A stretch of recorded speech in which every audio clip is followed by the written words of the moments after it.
Muy buenas tardes. Vamos a iniciar.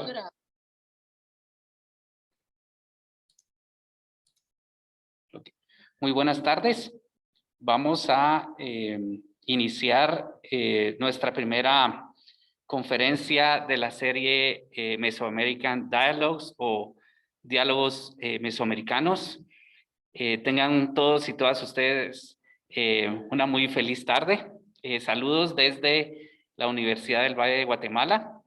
Estamos transmitiendo desde acá de Guatemala y también desde la Universidad de Tulane en Nueva Orleans.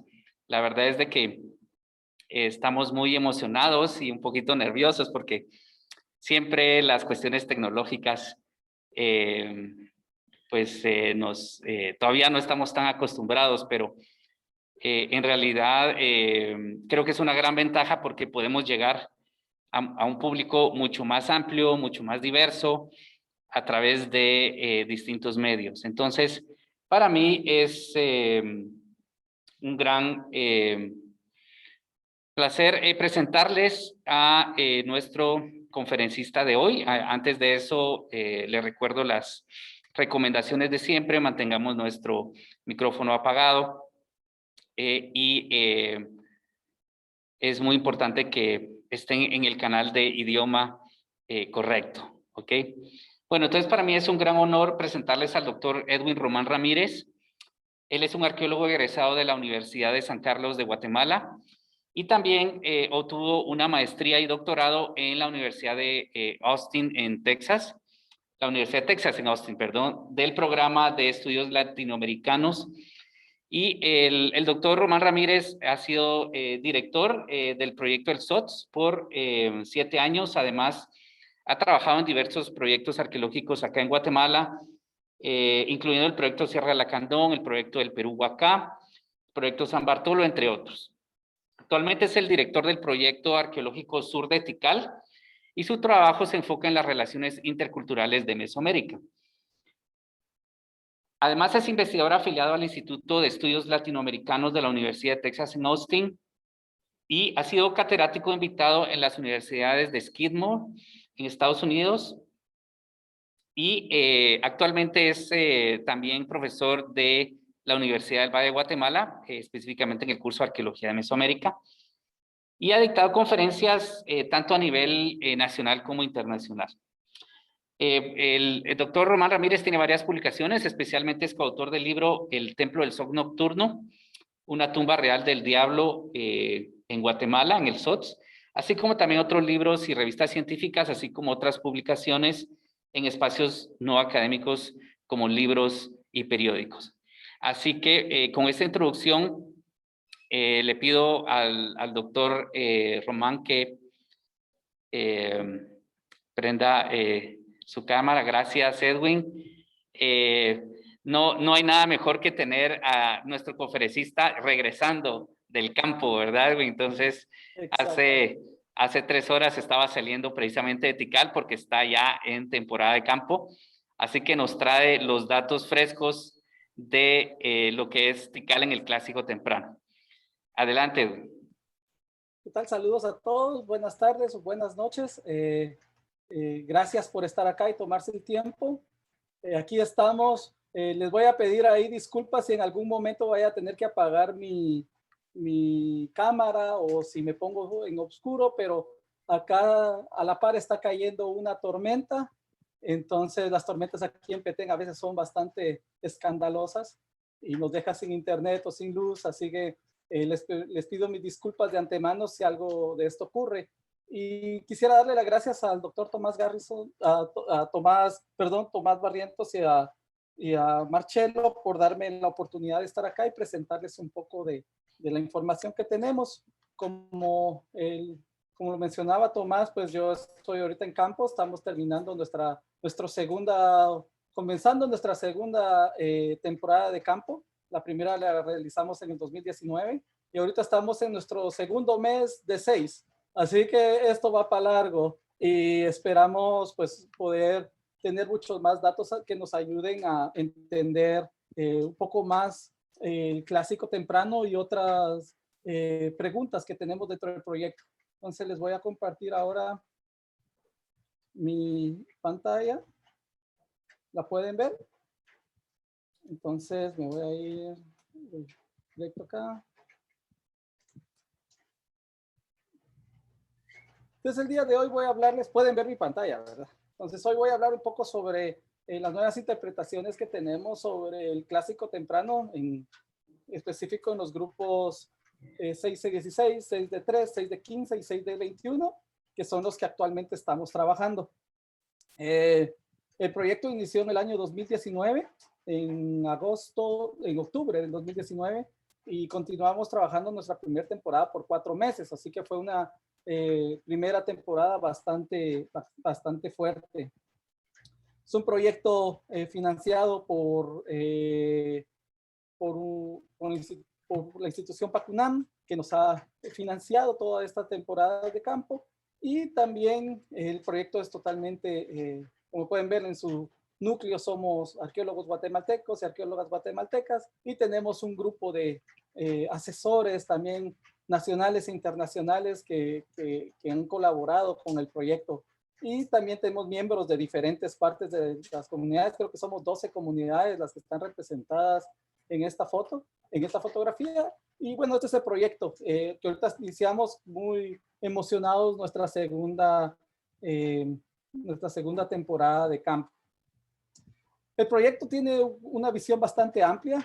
Tenemos tres áreas específicas de investigación. La primera sería la investigación, que es la búsqueda de personas que no fueran locales de Tikal y cuál era su función en el área maya. Yo he trabajado un poco sobre estas relaciones cuando hice mi tesis doctoral acá cerca en el Diablo, a unos 23 kilómetros de Tikal. Y ahí traté de entender cuál había sido los efectos de lo que había ocurrido en el año 378 en sitios aledaños a Tikal y en específico en el SOTS. Otra parte importante del proyecto es la conservación y documentación con nuevas tecnologías sobre el arte que ya fue reportado por otros proyectos desde los años 50. Entonces nosotros estamos tratando de colocar esta nueva documentación utilizando nuevas tecnologías para tener una nueva comprensión y si nos permite nuevas identificaciones o nuevas interpretaciones sobre este arte. Y como último también estamos verificando los datos del AIDAN, que es la tercera etapa de este proyecto, que es la que estamos haciendo actualmente, que estamos caminando. De este tema no voy a hablar mucho el día de hoy, ya que todavía el proceso de análisis de muchos de los materiales se encuentra, todavía estamos caminando y todavía no tenemos un análisis exacto. Solo puedo decirles que sí, casi hemos cubierto un promedio de 30 kilómetros cuadrados en 6 meses de estar haciendo este reconocimiento, y bastante amplio, y esperamos poder hablar de esto en algún futuro.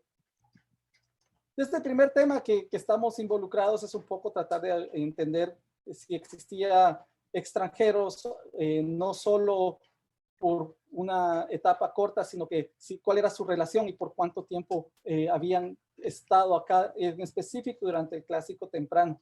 Este tema ya la doctora Tatiana Proskuriakov fue la primera persona que comenzó a hablar sobre el arribo de extranjeros, sobre todo cuando comenzó a analizar algunas de las estelas de Huachactún, en la que se dio cuenta que en las tierras bajas posiblemente existían personas que provenían de otro lugar.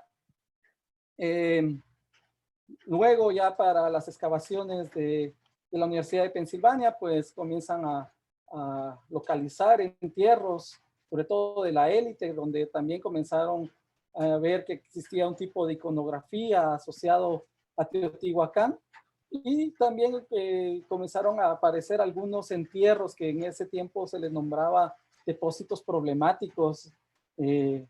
Algunos de ellos les dieron este nombre, y estos eran entierros que eran un poco complicados, sobre todo había muchas cremaciones, y ellos comenzaron a pensar de que las personas que estaban acá enterradas, sobre todo la doctora Tula Mojolinagui, es una de las primeras que se da cuenta de que posiblemente estaban en presencia de entierros de personas que no eran locales. En Tikal otras personas han trabajado este tema y utilizando la arquitectura como para poder entender o explicar tal vez la presencia de otras personas que no eran de origen ticaleño. Y uno de esos fue Marshall Becker, que en el gran estudio que él ha realizado sobre los distintos grupos que existen y que componían Tikal en esos 16 kilómetros cuadrados que tiene el mapa original, y él hace una serie de un catálogo de los diferentes tipos de organización de grupos que tenemos el Plan Plaza 1, que son los complejos de pirámides gemelas, y él fue nombrando muchos de ellos. Él en su estudio logra determinar que de los grupos más comunes en Tikal de organización era el que él llama Plan Plaza 2 y Plan Plaza 3, que son los más comunes que se encuentran en Tikal. Pero en un ensayo hace tal vez unos 10 años, él proponía que también el Plan Plaza 4 era otro tipo de grupo residencial que no era muy común, y este se caracterizaba por tener 4 estructuras rodeando un patio, y al centro tenía un pequeño santuario. Este fue uno, y que él presumía que posiblemente estos estaban asociados a la cultura teotihuacana. De estos solo 2 grupos fueron excavados, uno acá en el grupo 6C16 por el doctor Laporte, y el otro también fue excavado por el doctor Laporte, que está acá en la plaza baja de Mundo Perdido.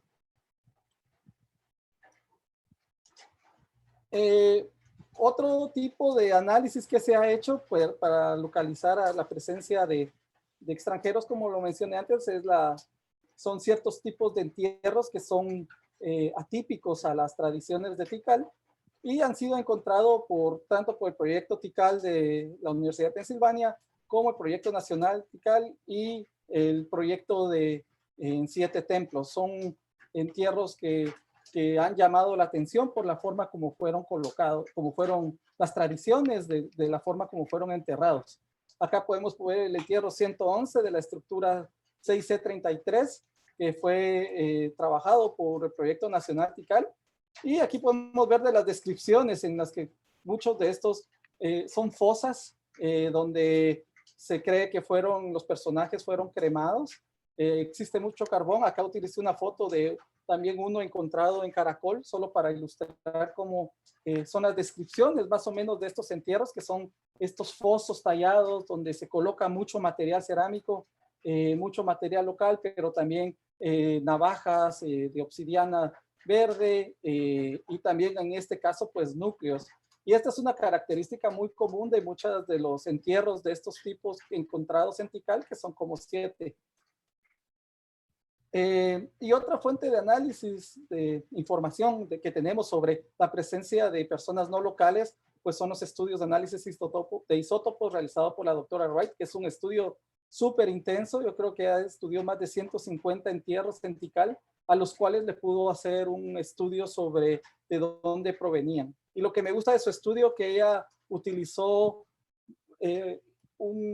muchísimos entierros, a pesar de que ellos no tenían alguna presencia que indicaran que fueran extranjeros. Ella hizo el análisis y logró determinar que desde el periodo preclásico existían personas que no eran locales en Tikal, que se habían encontrado, por ejemplo, acá en Mundo Perdido, es el primero que se encuentra. También ella logró reportar que se extienden hacia el clásico. A lo largo de toda la historia de Tikal, habían personas que fueron enterrados en este sitio, que son personas de distintas partes del área maya. Y durante el clásico temprano, ella habla, también muestra de que es un periodo donde se encontraron más entierros provenientes de gente proveniente de otros lugares. Ella cree que también tiene que ver que muchos de los restos humanos que ella estudió venían de contextos de arquitectura monumental. Entonces aquí podemos ver que tenemos uno acá en Mundo Perdido, en el Grupo Norte, Acá también en este otro grupo podemos verlos, y también algunas estructuras de arquitectura más vernácula. Entonces eso podemos ver. Ella propone que tal vez el 17% de la población posiblemente no era local, y los lugares donde ella logró determinar que venían eran de Alta Verapaz, de las montañas de Belice, de Yucatán, Copán, del río Pasión, y un entierro de una persona que probablemente viene del centro de México, de Teotihuacán. Todos ellos del clásico temprano. Acá podemos ver que una de las características, como había mencionado, de estos entierros, este es el único entierro que ella menciona que posiblemente es del personaje de Teotihuacán, fue encontrado por la Universidad de Pensilvania en un shultún, como unos 500 metros del grupo 6 de 3, menos, tal vez unos 300 metros. Y la característica es de que cuando la Universidad de Pensilvania inició a excavarlo, ellos mismos mencionaban que era un entierro bastante atípico, con bastantes puntas de proyectil realizados de obsidiana verde. Y ellos mismos hablan de que esto es muy extraño, que los entierros en Tikal por lo general no tienen esta colocación de puntas alrededor del cuerpo. Posiblemente eran las armas, ¿verdad? Pero ahora solo tenemos las puntas. Y estos eran entierros donde hay siempre mucha evidencia de fuego, que hubo algún tipo de cremación o algún tipo de actividad donde había evidencia de fuego. Y al hacer el análisis de uno de los cuerpos, pues, la doctora Lori Wright logró determinar que sí, la Universidad de Pensilvania tenía razón de que este personaje en realidad era del centro de México, posiblemente de Teotihuacán. El análisis de la doctora Wright también me encanta, porque al hacer ya un estudio de personas, de muchos de los entierros, pues pudimos ver que, por ejemplo, cuando hacemos nuestras excavaciones en el área maya, aquí por ejemplo en Tikal, pues ella logró determinar por medio del análisis de los huesos y los dientes, determinar que habían personas que cuando fueron excavadas no hubo algo que llamara la atención que fueran extranjeros. La forma como fueron enterrados es como enterrarían a otro personaje de Tikal, y eso es bien interesante, porque a veces para poder hablar de qué tan cosmopolita pudo haber sido la ciudad de Tikal, pues tenemos un problema de que la mayoría de entierros, por ejemplo, estas dos mujeres que fueron encontradas aquí en el grupo 6C16 durante las excavaciones del doctor Juan Pedro Laporte, pues resulta que son de Copán.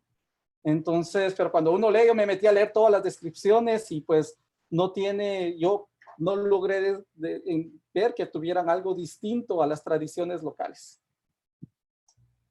Y otra de las evidencias donde nos habla sobre la presencia de extranjeros, por supuesto, es la escritura.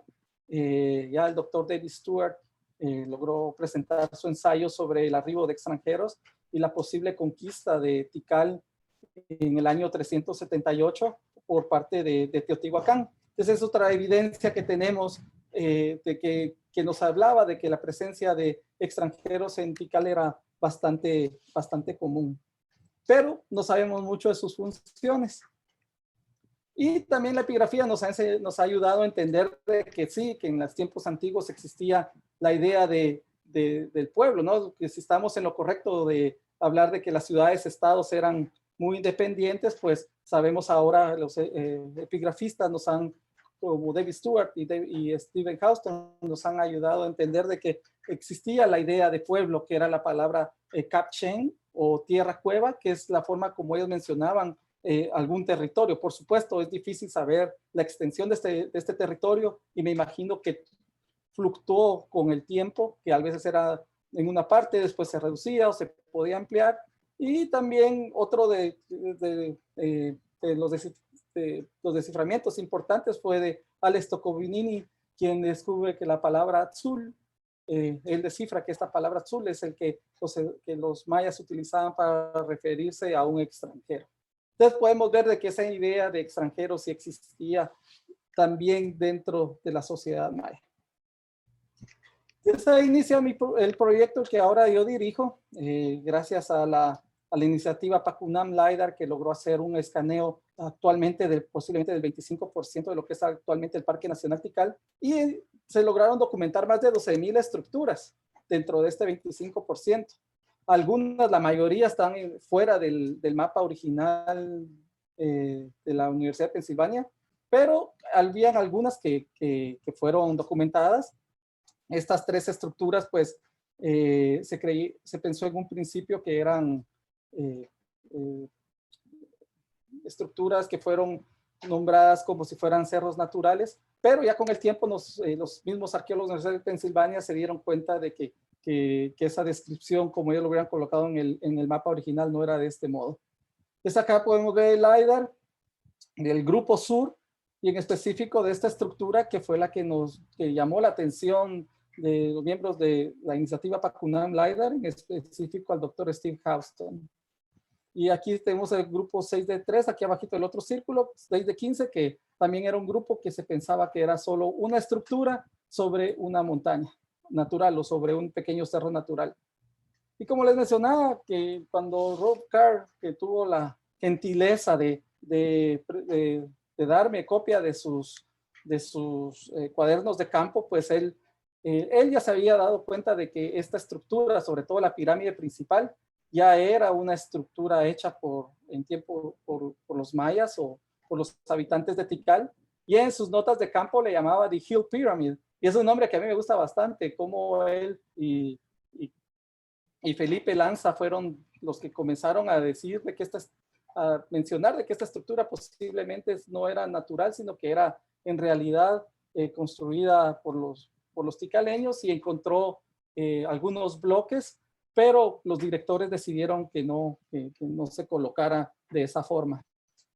Entonces acá tenemos una imagen LiDAR en la cual podemos ver el Mundo Perdido, Templo 5 para ver la ubicación, y aquí tenemos el grupo 6D3, que fue el que nos llamó la atención, que para el doctor Steve Houston semejaba o era como una versión más pequeña posiblemente del grupo La Ciudadela de Tikal en Teotihuacán. Entonces ahí fue como mi interés, seguía haciendo la búsqueda de estas personas extranjeras, entonces por eso es que se inicia en este lugar nuestros estudios. Y en Mesoamérica, pues seguro que existen otros lugares donde se han encontrado evidencias de sitios que podrían tener estructuras que semejaban o que eran en escala más pequeña, que semejaban mucho a la arquitectura teotihuacana. Por ejemplo, en el sitio de Chingú, cerca del área en el centro de México, también tenía el grupo La Campana y La Campanita, la cual también tenía esta forma muy como al estilo de la Ciudadela. Acá podemos ver que son una pirámide al este y plataformas tanto en los otros 3 puntos, y aquí también podemos verlo. No son totalmente idénticas, pero sí semejan mucho a la arquitectura, rodeando un patio que era hundido. En esta parte de la que tenemos acá en Tikal, pues esta parte está bastante erosionada, posiblemente fue utilizada como una cantera para poder construir otros grupos en periodos posteriores.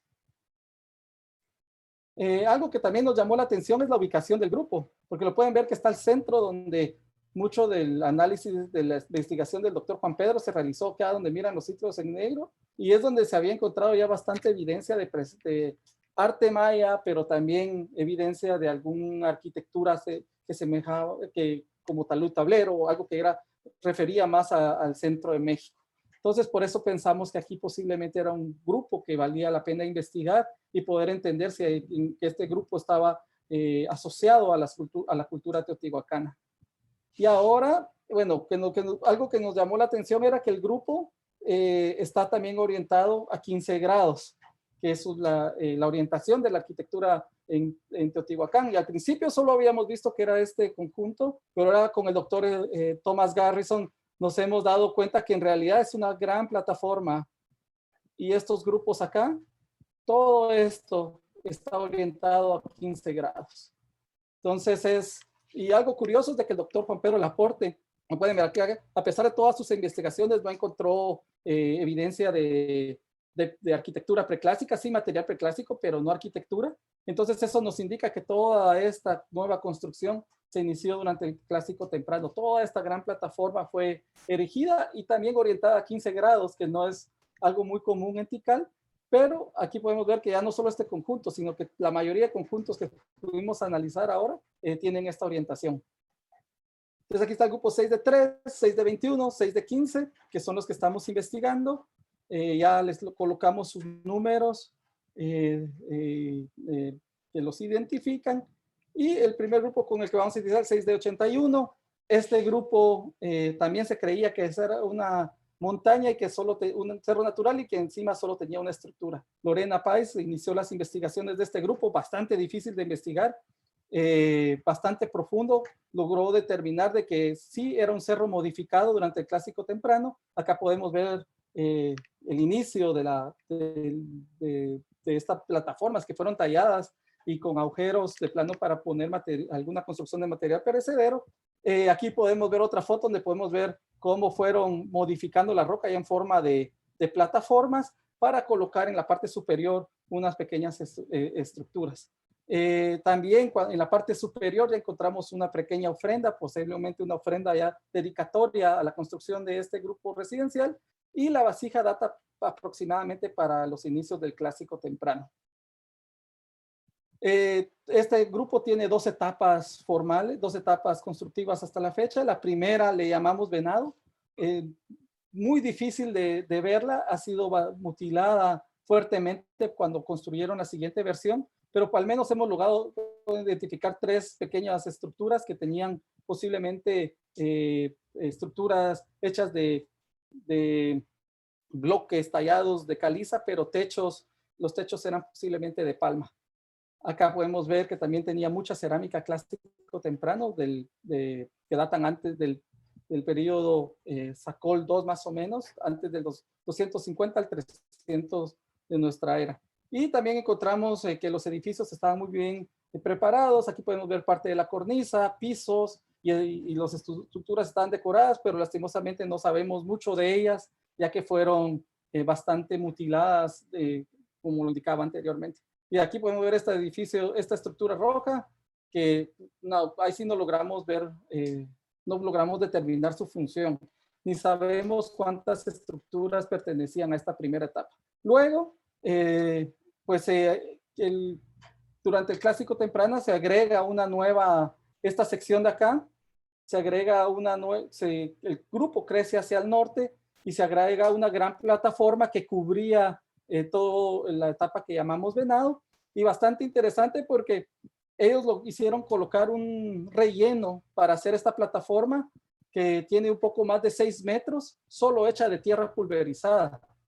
Y no tiene las piedras, pocas piedras que se encontraron en este relleno, todas son hechas son pequeñas, pero solo eran para, me imagino, encajonar toda esta tierra, pero no, la mayoría del material es de caliza pulverizada, que era recubierta aquí en la parte exterior, estaba recubierto posiblemente con estuco para que no, para ponerle en la parte exterior de la estructura. Aquí pueden ver la foto tomada desde arriba y pueden ver todo esto es pura caliza colocado en diferentes etapas. Aquí en lo verde pueden ver el piso cabrito, que es la etapa siguiente.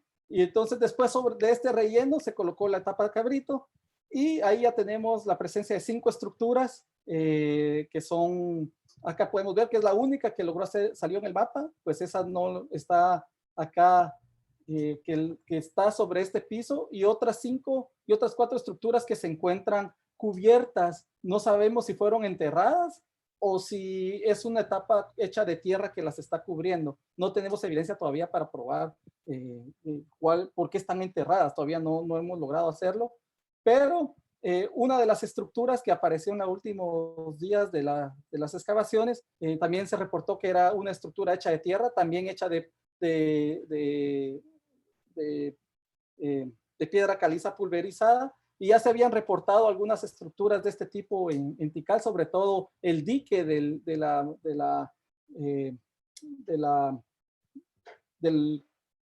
reservorio Madeira, que fue hecho de este mismo material. Lo curioso es de que, como le mencionaba, todo esto fue luego cubierto, todas estas estructuras, no sabemos del motivo del por qué, y aquí es solo para ponerles un ejemplo. Acá este es el piso acá cabrito, y todo esto es un relleno que no entendemos si fue para cubrirlo, si es una etapa que querían hacer. Acá igual podemos ver, para ver las diferentes escalas, aquí está Lorena, aquí está en Venado, está Don Beto, y aquí pueden ver mi cabeza aquí en Cabrito. Entonces es una estructura que nos está costando un poco, tiene más o menos la misma dificultad que el grupo 6C16, no es tan grande, pero sí creemos que es un grupo residencial y la mayoría de material que hemos extraído de aquí, pues sí corresponde a las tradiciones locales del clásico temprano. Después es abandonado por un tiempo y se le construye una nueva etapa bastante pequeña ya para los finales del periodo clásico tardío.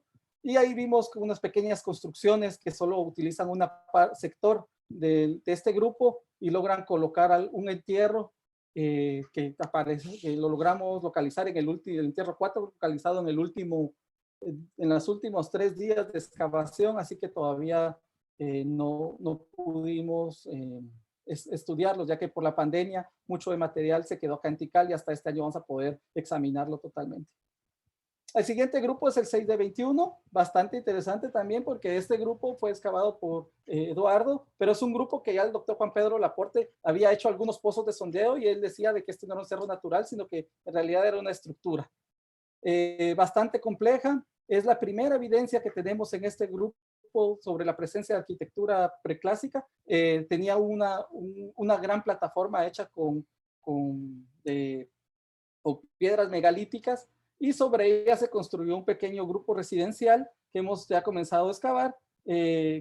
Sabemos que son al menos 2 o 3 grupos, tiene una pileta al centro, pero todavía estamos en proceso de investigación. Entonces no solo es material como Juan Pedro lo había reportado, sino que ahora nosotros tenemos una pequeña estructura preclásica.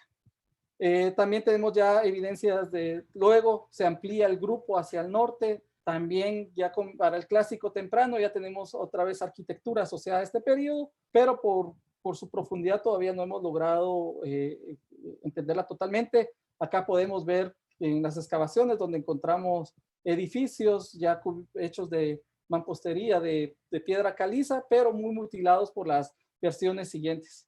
Algo interesante que luego de esta etapa constructiva, pues se coloca un nuevo piso y este piso lo que nos llamó la atención fue de que fue mutilado de una forma increíble. Son mutilaciones enormes y no son mutilaciones para construcción, porque hicieron estas grandes trincheras en tiempos antiguos, removieron algo y luego fueron cubiertas, o sea que no se vio una intencionalidad que fuera algo para que fuera algún tipo de modificación para construir nuevos edificios. Eso nos llamó, es bastante curioso porque no sabemos todavía qué fue lo encontraron, pero sobre este piso de estuco muy bonito, pues comenzaron a construir estructuras, pequeñas plataformas hechas de tierra, cubiertas con una capa de estuco, que es un tipo de construcción que no es común en Tikal, es atípico, es una nueva tecnología, y sobre ellos construían estructuras de material perecedero. También data para el clásico temprano. Y lo curioso es de que solo una de estas se ha sido reportada y fue encontrada por la doctora Iglesias en el grupo 6D5, un pequeño altar que fue hecho de la misma forma, tierra y recubiertos con una pequeña capa de estuco. Otro aspecto importante fue de que en este grupo y en especial en esta área que se construye una pequeña estructura de tierra también al pie de la plataforma, muchas puntas de proyectil, unas hechas de obsidiana verde, otras en pedernal.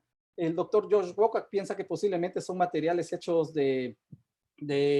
para lanzadardos, pero todavía estamos en ese proceso de análisis, pero nos indica de que las personas que están viviendo acá conocían posiblemente sobre armas no locales o gente que aprendió a crear estas armas que vivía acá, o posiblemente puede ser también gente que venía del extranjero o que pueda ser un taller donde se estaban elaborando. Y después pasamos al grupo 6D3, que le llamamos la ciudadela de Tikal, y con Pamela Rosales hicimos aquí las investigaciones. Y en la pirámide iniciamos, es una etapa que tiene 7 etapas constructivas. Las dos primeras no conocemos muchos, que aquí la miran en color rojo y en color celeste. Solo sabemos que la construcción celeste ya comienza a tener talud tablero, y esta data antes posiblemente del 250 al 300 después de Cristo, y concuerda con las evidencias ya contadas por el doctor Laporte, que hablaba de la presencia de talud tablero antes del año 378. Luego tenemos una etapa que se hace una ampliación, una etapa nueva que se amplía más hacia el sur. Creemos que posiblemente acá es cuando esta estructura comienza a tomar la forma como ciudadela, también decorada con talud tablero, pero no hemos podido localizar cuántos cuerpos tenía todavía. Y después la seguía una etapa siguiente que también posiblemente data antes del año 378, que también tiene talud tablero. Lo interesante de estas etapas es que cuando nos fuimos al lado sur, hicimos excavaciones, y al llegar a la parte más profunda de este montículo, pues encontramos un entierro, el entierro 6 de 3, y también bastante curioso porque es un entierro que no tiene, que también es bastante atípico. Fue colocado sobre bajo el piso, y sobre él se colocaron cientos de fragmentos de cerámica, mucho carbón. También se encontraron una mandíbula de un canino que no sabe, y sobre todo se encontraron también muchos restos de carbón, o sea que existió algún tipo de ceremonia que implicaba la utilización de carbón. Aquí tenemos el dibujo, y la otra dato interesante fue que, al igual que los que había reportado en otros proyectos, pues encontramos también la presencia de este tipo de puntas de lanza que posiblemente fueron usados para lanzadardos, y algunos hechos en obsidiana verde, pero la mayoría fueron otra vez hechos de pedernal. Entonces, otra vez nos implica que hay alguien que está haciendo posiblemente este tipo de herramientas, de armas dentro de Tikal. Uno de los ejemplos que me recordó mucho ver este entierro fueron los entierros encontrados en la pirámide de la serpiente emplumada en la ciudadela de Teotihuacán, que también aquí pero ahí fueron bastantes los entierros múltiples, y podemos ver también las presencias de este tipo de armas. Luego se hace aquí pueden ver verde, se hace un adosado que tenía estos agujeros, posiblemente donde se tenía material perecedero, una estructura de material perecedero. No sabemos mucho todavía sobre esta etapa, pero sobre ella fue curioso que colocaron un depósito, y este depósito tenía más de 1000 fragmentos de cerámica y otros materiales, pero la mayoría de ellos eran fragmentos como estos tipos de bordes, sin ningún tipo de engobe, que al principio pensábamos que eran del clásico tardío, pero ya el licenciado Bernard Hermes estuvimos analizando los materiales y los contextos, y resultó que no, que en realidad eran bordes, de los bordes que usaban los incensarios tipo teatro de Teotihuacán y en otras partes de Mesoamérica que se han encontrado. Hemos encontrado un total de 1534 de estos fragmentos. Hemos encontrado bordes, estos tipos ganchudos, bordes lisos, y también hemos encontrado cuerpos con decoración.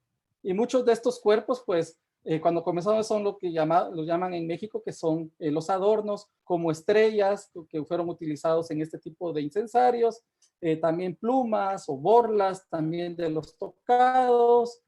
También encontramos iconografía que representa las 3 montañas, que es un tipo de decoración que también fue encontrado en el taller de este tipo de incensarios que se ubicaba al norte de la ciudadela. Y pues algo que nos llamó que fue importante para nosotros fue encontrar dos incensarios que tienen la decoración del dios de las tormentas, o Tlaloc de Teotihuacán. Y también aquí podemos ver otros fragmentos encontrados en el depósito, en el taller de este tipo en este taller localizado en la ciudadela de Teotihuacán. Entonces, esto nos daba indicios de que posiblemente esta ciudadela también pudo haber sido utilizada de la misma forma. El doctor Saburo propone que posiblemente una de las deidades que estuvo decorando la estructura de la ciudadela de Teotihuacán también tenía posiblemente la decoración de Tlaloc, ¿verdad? Entonces aquí podemos ver que posiblemente exista algunas similitudes bastante cercanas y lo que nos hace pensar que posiblemente las personas que vivieron acá tuvieron alguna afiliación. No sabemos si son teotihuacanos o mayas que conocían muy bien la cultura teotihuacana que están habitando en esta parte del grupo 6 de 3 y 6 de 21. Y por último, la última etapa constructiva de la ciudadela, también interesante, tenemos mucho material. Tenemos la última etapa que fue hecha también de tierra. Aquí podemos ver en la pirámide cómo está aquí la plataforma y aquí está sobre este depósito el estuco que lo cubría. Y en el grupo sur también, aquí podemos ver los distintos cuerpos que decoraban la plataforma sur, que también fue hecha de tierra con una capa de estuco, lo que implica que posiblemente también la gente que está viviendo aquí traía otra tecnología y fue de esta forma construida la última etapa constructiva de la ciudadela, que esta sí ya data después del año 378. Lo importante también que hemos dado cuenta es la ubicación de este sitio, de este grupo. Aquí podemos ver un grupo, Tikal, parte del mapa original, y podemos ver todo, la ubicación podemos ver todo el sitio en la clásico tardío, pero cuando comenzamos a limpiarlo, nos podemos dar cuenta que el grupo sur fue bien importante. Entonces aquí quitamos el resto de estructuras que son de esa fecha. Podemos ver que el grupo sur, que es este de acá, que tiene mucha evidencia de presencia de gente de Teotihuacán, de gente de Copán y otras regiones, posiblemente fue un tipo de vecindario que se crea en el clásico temprano, donde vivía gente de diferentes lugares, tanto del centro de México posiblemente, sabemos porque estuvo un entierro por acá, sabemos que gente de Copán que estuvo por acá, y gente asociada, también mayas que vivían en el lado, en este centro, pero también gente asociada con la cultura teotihuacana, que no sabemos si viene de Teotihuacán o no, o de alguna de sus colonias. Otro trabajo importante que estábamos haciendo es la documentación y redocumentación del arte encontrado, porque nos permite tener un contexto más general sobre estos grupos que estamos excavando ahora. Entonces, gracias a la doctora Heather Hurst y Angeline Bass, que lograron venir al proyecto y hacer unas nuevas ilustraciones sobre los murales, y también al Parque Nacional Tikal, al arqueólogo José María Mavisca, que estuvo con nosotros, y estuvimos haciendo trabajos bastante importantes en estos murales. Se limpiaron, Angeline Bass hizo un nuevo, estuvo limpiándolos, los murales están muy bien conservados, pero se hizo un análisis para ver en qué situación se encontraban. Se limpiaron y se hizo un mapa de las fisuras que pueden tener, dónde ha sido ya se han hecho algunos trabajos en ella, y se creó un manual para que los miembros del Parque Nacional Tikal tengan herramientas para poder conservar de una mejor manera, que ya lo hacen muy bien, pero esto era algo que podrían ellos utilizar para conservar mejor estos murales. Y también se colocó unos sensores para poder detectar la luz, humedad y también el clima, para que los murales se mantengan lo mejor conservados. Y la idea de hacer también esta nueva redocumentación era para tratar de ver si lográbamos entender un poco mejor. Yo cuando no había visto unas ilustraciones a color sobre estos murales, y la doctora Heather Hurst pues nos brindó su apoyo, y utilizando nuevas tecnologías como escáneres y fotogrametría, logró hacer una nueva ilustraciones que ya serán presentadas dentro de poco, pero que ya son ilustraciones donde la doctora, pues ya Paulino Morales, hizo un trabajo fenomenal tratando de hacer los primeros dibujos de estos murales, que es los que más o menos todos conocemos. Y ya existían ya otros libros donde se habían documentado partes de estos murales, pero no se tenía una nueva versión. Y pues gracias a la doctora Hurst logró hacer, utilizando la fotogrametría, entender, y bueno, ella, como siempre le decimos, que tiene sus ojos entrenados, yo digo que sus superpoderes, que puede ver más que nosotros, logró identificar ya los personajes que estaban en este mural, que antes no sabíamos, ¿verdad? Que ya tal vez solo sabíamos un poco de ellos. Entonces ya logró identificar que uno de los personajes están todos asociados, por ejemplo, a la oscuridad, como el dios jaguar del inframundo es uno de los personajes. También tenemos a Kan, que es este dios que está asociado al alcohol y también a sacrificios, y al maíz, a la deidad del maíz, que también está representado en los murales. Entonces ahora lo interesante que en estos conjuntos que están tan cerca, tenemos mucha evidencia de materiales culturales y ahora arquitectónicos que reflejan la presencia posiblemente de gente de Teotihuacán o mayas que sabían de la cultura teotihuacana, pero también tenemos arte que es totalmente maya, como estos murales. Son estilo totalmente que viene, la doctora Cruz nos habla que es un estilo pictórico que viene desde el preclásico y que sigue en el clásico temprano. Entonces eso nos llama la atención de que este grupo coexistían élites de varios lugares. Entonces hasta ahí me quedaría hoy. No quisiera poner unas conclusiones porque siento que todavía vamos en proceso de investigación y posiblemente en esta temporada que viene, en los siguientes meses de excavación, vamos a lograr corroborar posiblemente de dónde venían estos personajes que los creadores del grupo 6 de 3 o la Ciudadela, 6 de 21, y poder ver si son locales o son gente extranjera y de dónde vienen y cuál era su función en Tikal. Muchas gracias.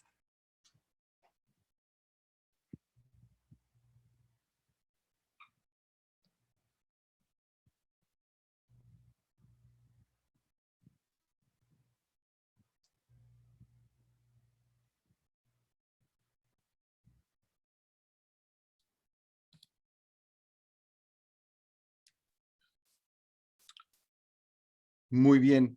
¿Me pueden escuchar? ¿Sí? Edwin, ¿me escuchas bien? Sí, te escucho bien. Muy bien. Gracias por esa ponencia súper interesante. Te agradezco un montón el importante papel para nosotros de ser el primero en inaugurando esta conferencia o esta serie de conferencias con un tema tan importante. Así que te agradezco mucho y lo sé que por Chuck que está llegando o está a tu alrededor siempre es algo complicado. Así que estoy muy contento y estamos muy contentos que pudiste darme esta charla de gran interés. Como siempre, solo les quiero a todo el público que nos está escuchando agradecer su presencia y de estar con nosotros. Como le estaba comentando Tomás, esto es una serie que estamos empezando apenas, pero queremos que esto se vuelva una serie de charlas mensuales donde se hablará de temas importantes en la arqueología de Mesoamérica, de temas no solamente de periodo, de zonas, de temas arqueológicos, pero también quizás etnohistóricos y etnográficos, pero todo en Mesoamérica. Entonces, ojalá que el público le interese esto. Lo que esperamos sea una discusión amplia y teórica, tanto como nos ha proporcionado hoy Edwin en nuestra primera charla. Entonces, como habíamos pensado, vamos a dar lugar a preguntas desde el público en un momento, pero de antemano, Tomás y yo vamos a empezar con unas preguntas para el ponente, para que pueda quizás hablar con un poquito más detalle de varios temas. Entonces voy a empezar yo con mi primera pregunta. Y esto es sobre de los datos LIDAR o LIDAR, que como mencionaste varias veces, han ayudado mucho con con este proyecto, obviamente dándole quizás el punto de partida por el descubrimiento o el reconocimiento de este complejo arquitectónico tan importante. Y además hablaste un poco de los datos alrededor.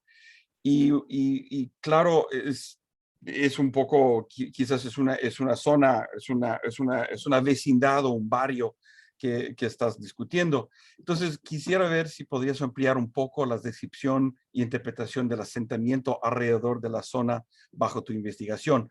O hablaste de los grupos, pero si puedes ampliar un poco sobre eso. Por los indicios visibles en el líder, se podría concluir que esta zona era una región mayormente residencial o ceremonial. Y claramente las investigaciones del aporte enfocaron en los edificios cerca, como mencionaste. ¿Piensas que la población cosmopolita de Tikal estaba concentrada en ese lugar exclusivamente o piensas que era un patrón, digamos, más amplio por toda la ciudad? Gracias por tu pregunta. Sí, este grupo es bastante interesante porque sí se han encontrado ya bastantes evidencias de cuando el doctor Laporte hizo sus investigaciones, pues todavía no existían las tecnologías que ahora tenemos y posiblemente por eso es que cuando él comienzan a excavar estos entierros, no se había podido determinar que ahí existía gente de otros lugares. El grupo, pues ahora con Tomás, Garrison, que nos dimos cuenta de esta gran plataforma, eso implica que posiblemente esto fue más como que abrieron un nuevo área para donde se podía hacer un nuevo palacio, que es el grupo 6C16, que es un palacio enorme, bastante con muchos grupos. De ahí es donde sale, de ese lugar específicamente es donde se localiza el marcador juego pelota, que nos relata la llegada y posible conquista de Tikal. Y es un área donde la mayoría de las estructuras, como las que encontró el grupo 6 de 5 que trabajó la doctora Iglesias, pues esos tienen mucho más características de la arquitectura maya. Entonces, posiblemente no es que solo ahí vivieran los extranjeros, posiblemente, por ejemplo, el grupo norte, que es otro de los grupos que está alejado, porque el grupo sur está bien cerca de Mundo Perdido, y ahí es un área donde hay varios extranjeros reportados, pero si vamos al grupo norte, pues también en la estructura, solo que estos son un poquito más tardíos, estos entierros, en la pirámide 3D 43, pues ahí también se encontró este entierro que también tiene un poco de evidencia, donde se encontró el hombre de Tikal que se menciona, pues también la doctora Lori Wright logró probar que esta persona no era local, sino que era una persona posiblemente que venía de la región cercana a Caracol. Entonces estamos viendo que en este lugar hay una concentración, hay mucha evidencia arquitectónica, también de otros materiales culturales como obsidiana verde, cerámica, pero yo no creo que sea único. Yo creo que hay otros sectores donde pudieron existir y también no solo de Teotihuacán, sino que hay gente en esta parte sur es donde hay hasta la fecha está como el grupo, esta gran plataforma, y afuera de esa plataforma también hay otros grupos residenciales donde también existe gente proveniente de otras regiones. Por ejemplo, uno de los entierros del Clásico Temprano que está como a unos más de 500 metros de esta plataforma sur, que le podemos decir ahora, al sur, con unos 500 metros, él posiblemente venía de los lagos aquí del centro de Petén. Entonces podemos ver que se estaban distribuyendo. Ahora lo interesante sería saber que podemos ver que hay de diferentes estatus, porque lo que miramos en el grupo 6C16, pues es gente que tenía posiblemente un estatus económico más fuerte, y este otro personaje que fue encontrado más al sur, pues su casa es un poco más sencilla, pero entonces, ¿cuáles son las funciones de estas personas? Entonces, creo que la distribución es un poco más amplia y eso es donde ahora parte del proyecto que estoy dirigiendo nos vamos a enfocar en otras áreas para tratar de demostrar en dónde más estaban y cuál era su función dentro de Tikal. Gracias, Edwin. Y solo un punto sobre lo que acabas de mencionar, que es muy importante, obviamente, el trabajo que estás haciendo, y obviamente lo estás haciendo ahorita mismo y vas a tener mucho tiempo para entender los resultados. Pero en base a los datos LIDAR, o sea, se habla mucho de Tikal, se habla mucho de la ciudad cosmopolita y cómo es grande. ¿Nos puedes dar solo una escala digamos, de lo que el líder nos está mostrando en cuanto al tamaño de esta ciudad? Uy, eso es un buen dato. Ahorita estamos haciendo el reconocimiento y por lo menos hoy, es bien curioso que eso creo que hablábamos con vos, Marcelo, hace algunas semanas de que ahora dónde termina Tikal, para mí no es fácil decirlo. Entre Tikal y Huachactum no existe un vacío. Ahorita hemos trabajado desde desde Chiquín Tikal hacia Tikal, hemos caminado más de 103 cuadrantes de 500 metros cuadrados cada uno de ellos, y solo en 3 no hemos encontrado evidencias de que haya sido modificado. Y eso quiere decir que tal vez el AIDA no lo captó o realmente solo en 3, y esos 3 están en el mero centro de bajos hechos donde ahora hay jimbales. Entonces, la magnitud de la ciudad es bastante grande. Para el clásico tardío es increíble, los cerros están totalmente llenos de canteras, había posiblemente muy poco material. Muchos de los sitios que encontramos ya para el clásico tardío, ya los rellenos ya no son hechos solo de caliza, sino que más solo de tierra con pequeño piedrín. Eso nos está hablando que posiblemente ya existió una escasez de materiales. Pero sí, ahorita creo que cuando ustedes hicieron el análisis de que posiblemente Tikal para este periodo tenía 60,000 personas, es cuando lo miramos más grande, y ya es cuando por ejemplo, Chiquín Tikal, que posiblemente inició como un pequeño sitio secundario, fue absorbido, y eso estamos comenzando a ver, que diferentes etapas Tikal fue creciendo bastante fuerte y después del año 600 es como una explosión, y eso ya lo había reportado David Webster y la doctora Vilma Fialco también, de que hay una explosión para ese periodo.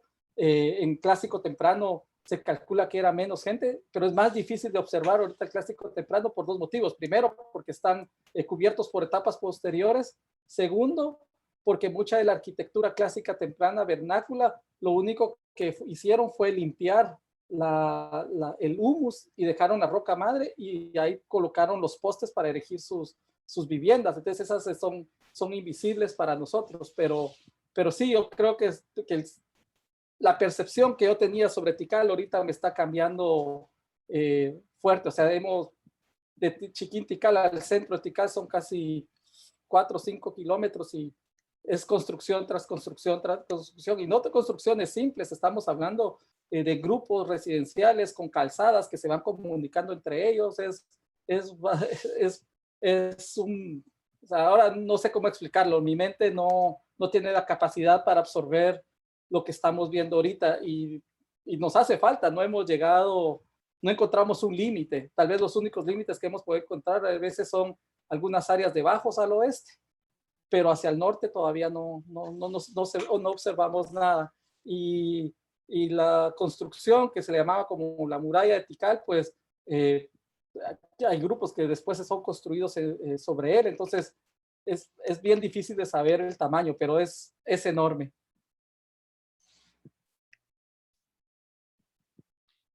Gracias, Edwin. Ahora, pues voy a incursionar en la discusión. Buen dato. Gracias por eso, porque obviamente cualquier sitio maya siempre se compara con Tikal, y es importante que, si bien el líder nos ha hecho ver muchos otros sitios muy grandes, creo que Tikal no se queda atrás, ¿verdad?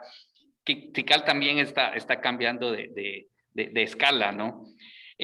Yo me voy a ir por otro lado, Edwin, y de hecho me ofrecí voluntariamente para participar en la discusión, porque yo tuve la suerte de excavar el único incensario de estilo teotihuacano encontrado en contexto arqueológico en el área maya.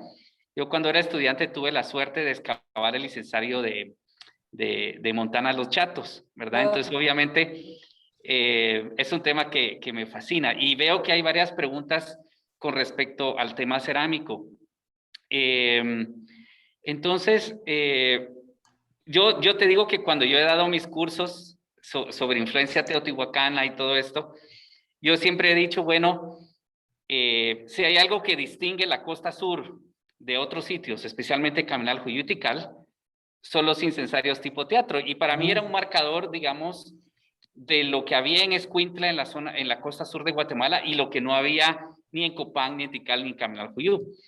Pero ahora, obviamente, tengo que actualizar mis presentaciones porque tienes esa evidencia que totalmente inesperada, ¿verdad? La evidencia de estos incensarios en las tierras bajas o era nula o muy, muy, muy escasa. Entonces, obviamente tienes este gran depósito. Así que me gustaría, y gracias por la foto de los bordes, porque eso ya obviamente aclara muchas de las dudas que tenía. Porque mi pregunta era si tenían solo fragmentos de tapaderas o de las bases, y obviamente creo que los bordes de las bases sí nos dan indicio que pueden ser de estas bases de forma de reloj de arena, ¿no? Pero mi pregunta específica era si han logrado identificar qué tipo cerámico de las tierras bajas están hechos estos fragmentos, si todos son del mismo tipo o hay variantes, digamos, cerámicas. Gracias por la pregunta. Sí, y fue bien interesante porque te digo, cuando comenzamos a excavar este depósito, fue bastante, es bien curioso porque esta etapa de tierra y el adosado sobre ellas que está todo este depósito, pero estos fragmentos de este tipo de incensarios solo lo hemos localizado en esta etapa. En las etapas anteriores, la cerámica sí es muy local, no hemos encontrado ni un solo fragmento, creo yo, de incensario al interior de los túneles, que hemos excavado bastante al interior, y en las otras versiones, pero como que sí existe una intencionalidad. Y algo que no mencioné es de que ahorita cuando comenzamos a ver estos fragmentos, los primeros que nos aparecieron estos bordes que nos confundieron. Yo había trabajado la cerámica de Piedras Negras para el clásico tardío, y normalmente estos labios que se les coloca como ganchudos y son que tienen esta forma, pues normalmente uno los asocia para el clásico tardío, ya para el final. Y ahí era donde estábamos un poco confundidos porque la mayoría de material que lo rodeaba siguen siendo, hay mucho águila naranja alrededor, pero el depósito de incensario no tiene muchos tipos de otros tipos cerámicos locales. Pero lo que nos llamó la atención que al analizar Diana Méndez, analizar la pasta, podemos ver de que hay por lo menos 2 pastas que son locales. Entonces eso quiere decir que alguien está haciendo ese tipo de incensarios en Tikal. Pero, y los otros 2 son pastas que no son locales. Y hemos hecho ya 4 grupos de los diferentes, de dónde vienen. El tipo no lo hemos podido asociar porque no traen engobe, sino que son solo lisos y estuvieron pintados. Mucho como se mira en los incensarios de este tipo en la costa o en el área de Teotihuacán. O sea, no hay un engobe. Entonces no lo hemos podido hasta la fecha darles un tipo cerámico. Qué interesante, porque fíjate que en Escuintla la pasta sí es digamos, de un grupo bajía conocido que es Nahualate. Entonces, digamos, se ha sido muy claro que los de Escuintla fueron hechos con la misma tecnología que otras vasijas, pero en este caso te entiendo que sí es como un tipo nuevo, o sea, no es un tipo de incensarios o miseria o qué sé yo, algo así, ¿verdad? Por el momento no podríamos decirlo, tal vez ya excavamos solo menos de la mitad de este depósito. Este año vamos a analizar la otra parte y yo creo que ahí tal vez ya vamos a tener mucho más evidencias porque ahorita te digo, bordes tenemos un montón, cuerpos tenemos bastantes, tenemos las partes donde esta forma como de reloj de arena, las partes al interior también hemos encontrado, pero no hemos podido ponerla en un tipo específico cerámico.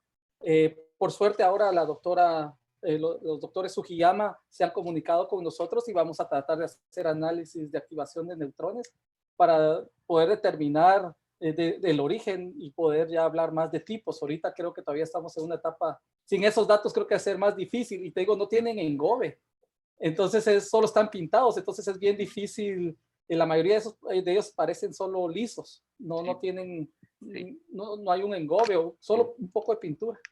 Sí, interesante que obviamente si no lo han identificado como otro tipo, posiblemente sí fueron hechos de una manera muy exclusiva, ¿verdad? Interesante. Y lo otro que me interesaba también es que estos incensarios suelen encontrarse enteros, enterrados en contextos domésticos, y ustedes encontraron posiblemente, o sea, y si está en la última etapa, hasta podría ser un ritual de terminación, ¿verdad? Porque están en el contexto sobre esa última etapa y en la, digamos, en la etapa tardía, digamos, Ujú.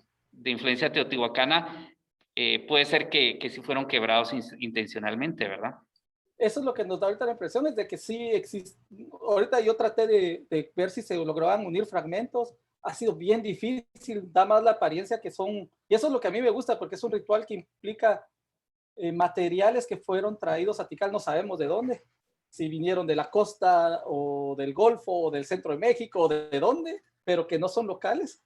Y otros que sí fueron locales y todos fueron quebrados y por lo visto fueron quebrados en algún otro contexto y Sí, solo colocados al frente de las escalinatas que llevan al adosado. sí. Entonces, es muy interesante y este grupo es, es bien, esta parte sur es bien interesante porque la doctora Iglesias, cuando hizo las excavaciones del reservorio de agua que está asociado a este complejo, es el único donde se han encontrado evidencias de rituales asociados a cerámica. O sea, ellos encontraron en un pozo más de 7,000 fragmentos de cerámica dentro del agua, dentro de este reservorio, y todos ellos eran pequeños jarros que contenían agua. Ellos dicen que posiblemente es que la gente estuvo ahí, que es basura, pero para mí yo creo que hay muchos rituales que están asociados a la presencia de cerámica quebrada y colocada en lugares específicos dentro de todo este conjunto. Ok, mira, en cuanto a la arquitectura, yo tenía otra pregunta, y también veo que hay otras preguntas relacionadas. ¿Qué hay de esas dos etapas que han logrado identificar Talud Tablero? La proporción, recuerda que la famosa proporción de Talud Tablero es algo muy clave para, o sea, ¿están encontrando la misma proporción que en otros lugares de Tikal? ¿Es Uno por consistente uno. eso? Uno por Sí, uno. Ah, es consistente como lo que había encontrado en otros lugares en Tikal. Y en las tres etapas que lo hemos encontrado, es idéntico. pero entiendo que en la etapa de tierra ya no había Talud Tablero, sino es solo Por el, una plataforma. ajá, por el momento no lo hemos encontrado. O sea, cuando comenzamos a excavar esto, lo menos que yo me iba a imaginar era que íbamos a encontrar arquitectura de tierra. Eso nunca me pasó en la mente. Entonces, cuando comenzamos a hacer las investigaciones, hubieron pozos que nos pasamos llevando esa etapa. Porque si no había estuco, seguís y pensás, esto solo es derrumbe. Entonces fue gracias a que el proyecto teníamos a Eduardo y a Lorena que han trabajado en la costa y en el altiplano, fueron los que se dieron cuenta de esos cambios. Pero yo me dio miedo seguir excavándola porque yo no entendía y los trabajadores y yo teníamos que aprender a cómo excavar una estructura de tierra. Porque o sea, aquí vas quitas humos, vas piso y pum, ahí encontrás la piedra. Entonces, esta etapa, ahora que ya sabemos que existe, ya sabemos dónde está, vamos a tratar de identificar si existe Talud Tablero o no. Pero eso no, a la fecha no la tenemos, pero fue un poco de precaución de mi parte y más que todo miedo, ¿no? De no poder destruir Sí, no, alguna evidencia. todos nos hemos llevado pisos y estructuras en arquitectura de barro, no te das cuenta. Mi última pregunta es, de la arquitectura de tierra, ¿es barro puro o es mezclado o cómo es la matriz de esta etapa? Es tierra negra, mezclada a veces con se pueden ver pequeñas como piedritas. Ahorita, lastimosamente, el año pasado que íbamos a tratar de hacer el análisis para saber la composición de los materiales con los que fueron hechos, no lo pudimos realizar por la pandemia, pero ya tenemos el contacto y este año vamos a hacerlo para poder saber cuáles eran los componentes y qué tipo de desgastante, podríamos decir, usando un término cerámico, fueron compuestos estas estructuras. O sea Pero que sí, no es tan arcilloso. no, o sea, sí es tierra compactada, Okay. negra, y tiene bastantes, se pueden ver que hay bastantes fragmentos no sé si de piedrincitos, pero muy finos. Sí, qué Pero sí, raro. ese análisis nos hace falta ahorita y no es barro quemado, porque tampoco hemos visto que esté quemado, sino que solo es apelmazado, de plano que fue apelmazado cuando estaba mojado. Y encima esta capa de estuco que es muy fina ahorita, no sé qué tan gruesa pudo haber sido en el tiempo que lo utilizaron, pero es una capa blanca muy fina que las está cubriendo. Y Eduardo en su grupo en el 6D21 logró encontrar que había fragmentos donde estaba pintado de rojo, que logró encontrar fragmentos de que estas estructuras también tenían decoración en rojo. Okay. Gracias, Edwin. Le doy la palabra a Marcelo para su última pregunta y después vamos con preguntas del público. Gracias, Edwin y Tomás, para esa discusión.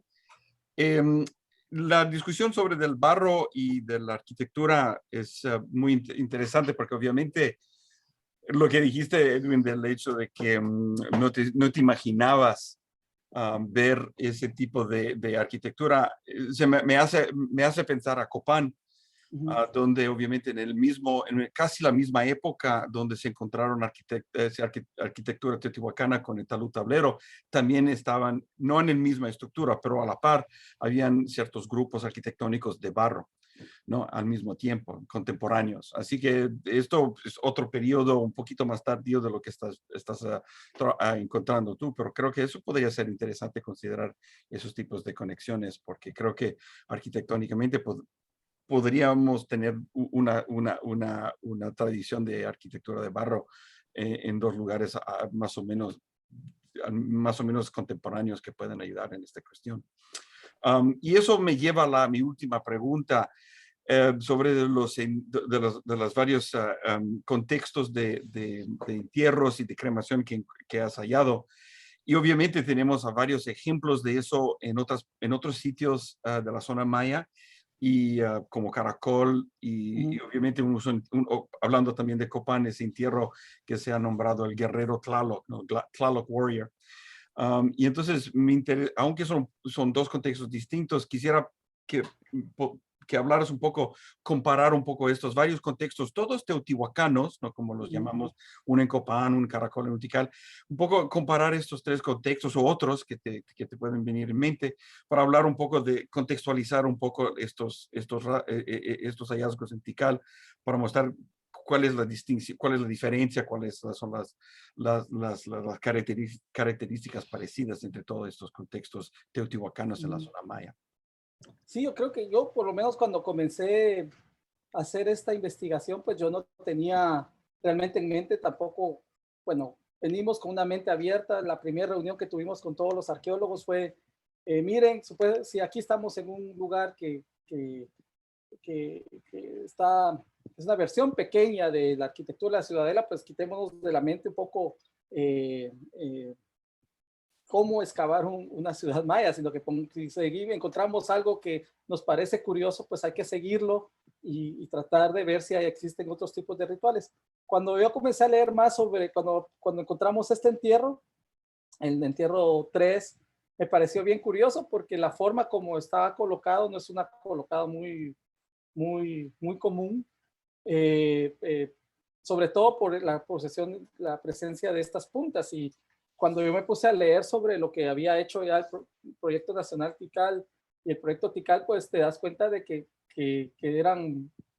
no era el único, sino que habían encontrado varios de ellos. Y la doctora Tula Mojolinagui es la primera que se da cuenta sobre todo ahora se me olvidó el número del depósito problemático, pero es donde viene esta vasija famosa donde están los guerreros teotihuacanos saliendo posiblemente de Teotihuacán hacia el área maya. Y esa es la primera que menciona que posiblemente esta era una fosa que era más al estilo teotihuacano, que es que tallaban la roca y sobre ella colocaban cerámica, obsidiana, verde, y están cremados. Y eso es lo que todos ellos tienen más o menos en común. El de Caracol, cuando uno lee la descripción, es idéntica. Es como que si eso lo hubiera leído yo con la descripción de lo que encontraron en la Pensilvania en este depósito problemático es la misma descripción que estás leyendo en el de Caracol, y después que vuelvo a leer en el área residencial más pequeña, que eso estamos hablando de que eran grupos residenciales de élite donde fueron encontrados, pero después te pones a leer sobre este otro grupo donde lo encontrado por el doctor Laporte y su equipo, es una área residencial más pequeña. Entonces a mí me da la impresión de que es como que si la identidad de estas personas fue respetada hasta después de la muerte, ¿no? Eso me parece algo muy bonito, de que existía ese respeto hacia las personas de ser enterradas conforme a ello, a sus tradiciones. Tal posible, no estábamos hablando de respetar esa comunicidad de estos grupos. Entonces, sí hay mucho paralelo entre ellas. Los de Copante, soy honesto, todavía no los he leído porque he tenido muchísimo para leer de aquí de Tikal y no me ha dado mucho tiempo de salirme un poco más, pero sí los que he leído que vienen de estos lugares son todos casi como una descripción. Todos tienen fuego, todos tienen los huesos quemados, son múltiples y aparece mucho material teotihuacano. Y en Teotihuacán no es tampoco el tipo de entierro más común, pero sí aparece un poco más que acá en Tikal. Y aquí son 7 y casi todos tienen la misma. Van a haber variaciones porque hay uno que se encontró dentro de un chultún, que es el que ya Lori Wright logró demostrar, la doctora Lori Wright logró demostrar que sí es una persona originaria del centro de México. Pero al interior de ese chultún ellos también son varios, múltiples cuerpos, estas puntas y la actividad de fuego que es muy, muy importante para que es algo distinto a lo que mirábamos en Tikal. Muy bien, gracias por esas respuestas. Ahora vamos a usar un poco más de tu tiempo, Edwin, lo siento, pero hay muchas preguntas del público que obviamente estaba captado por tus palabras y tus trabajos, y entonces, si me permites, voy a leerte una de las preguntas que queremos que contestes. Es de Luis Zamora, quien te felicita por tu ponencia. Y la pregunta de Luis es, el caso de esas estructuras en las cuales hay influencia extranjera, ¿pudo ser como una especie de embajada o lugar que usaban los emisarios de otros sitios, o tiene algún significado, ya que al parecer solamente este sector tiene características distintas al resto del sitio arqueológico Tikal? Sí, eso es todavía la fase que yo espero poder contestar esas preguntas, pues espero poderlas contestar ya este año. ¿Cuál fue el uso? Por lo menos podemos ver de que hay ciertas evidencias, ciertas actividades que son similares a lo que hacían en Teotihuacán y acá en la Ciudadela. No me atrevería a decir que puede ser una embajada, porque ¿cómo logramos nosotros definir que haya sido una embajada? No, arqueológicamente, ¿cómo lo podemos probar, verdad?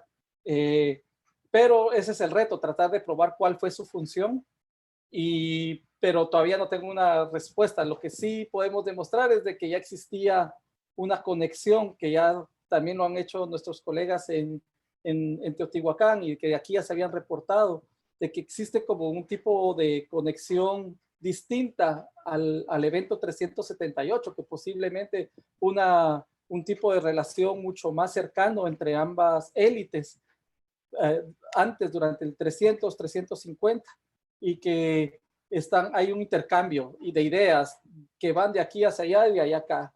Entonces, para mí sería ahorita muy difícil decir que es una embajada, posiblemente, pero no sé cómo podríamos probar si lo es o no. Gracias, Edwin.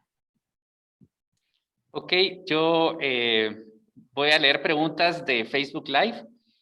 También tenemos un montón de preguntas, así que vamos a tratar de las que no has tocado en otras partes de la discusión. Víctor Castillo nos dice, en la imagen LIDAR se ve como que hacen falta las estructuras que cerrarían por el norte del grupo 6D3, que aparece reconstruida con puntos en el dibujo. ¿Han excavado esa parte para proponer la idea que se utilizó como cantera? ¿Fue destruida o nunca se construyó? Muy buena pregunta. En eso estamos tratando de contestar este año. Vamos a tratar de hacer excavaciones. Ahorita ya hicimos recorridos y Posiblemente es una posibilidad de que han sido canteras. Normalmente tienen los mismos rastros que dejan las canteras cuando, sobre todo ahorita que hemos caminado, que son como pequeños agujeros, y eso nos da, existe la posibilidad de que hayan sido utilizados esos materiales, pero sí tenemos una parte que sí fue, que el mapa original de la Universidad de Pensilvania, ese sector lo tiene como si fueran dos estructuras, lo tiene como 6C39 y 6D15. Entonces sí existen fragmentos de ella, pero la parte central no está, que eso es lo que ahora queremos investigar. Yo de primero quería saber cómo era el lado sur para entender si esa fue destruida, no fue construida o qué pudo haber ocurrido. Entonces este año que ya entendemos mejor lo que ocurrió en el sector sur y la arquitectura, podemos comenzar a buscar y poder ya tener hipótesis. Ahorita esa es una que posiblemente pudo haber sido muchos de los materiales extraídos de ahí. Algo que no mencioné y que es bien importante es que este grupo nunca fue reocupado durante el Clásico Tardío. Entonces, al igual que 6C16, estos conjuntos como que si, a pesar de que miramos esa explosión y búsqueda de tierra para la construcción de nuevas casas en el Clásico Tardío, esta área central no fue tocado. Alrededor sí hay construcciones del Clásico Tardío en otros grupos, pero específicamente en este nunca se volvió no tenemos, tal vez habrá menos del 1% del material cerámico del Clásico Tardío. Entonces no sé si no sé si eso tiene algo que ver, pero estamos tratando de entender esa parte y lo vamos a excavar este año para poder solucionar. Ok. Ahora otra pregunta de Zoom. De hecho, voy a combinar dos preguntas porque más o menos abarcan el mismo tema, pero de dos lados distintos. Vienen de Rubén Morales y de Jorge Barrios, quien los dos te felicitan y quieren saber sobre digamos, cambio diacrónico en Tikal. Y se pregunta aquí si la característica cosmopolita de Tikal continúa durante el resto del clásico o se restringe al clásico temprano.